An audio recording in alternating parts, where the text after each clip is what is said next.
நம்ம ஆட்சியில் இருந்தப்போ இருந்ததை விட இப்பதான் நிறைய இளைஞர்கள் தீவிரமா திமுகவை ஆதரிக்க தொடங்கி.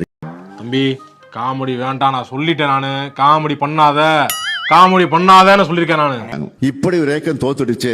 இந்த ஏக்கத்துக்காக நாம தான் உழைக்கணும்னு நினைக்கிறாங்க.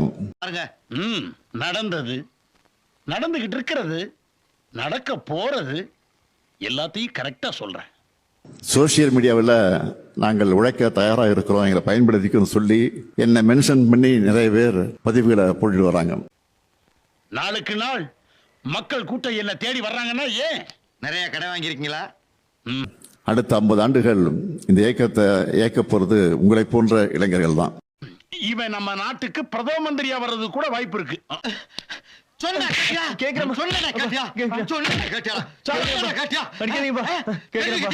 இப்ப புரிச்சுக்கிட்டியா? ஒரு டுபாக்கூர் உன்னை நம்பாதேன்னு இவங்கிட்ட எத்தனை தடவை சொன்னேன்.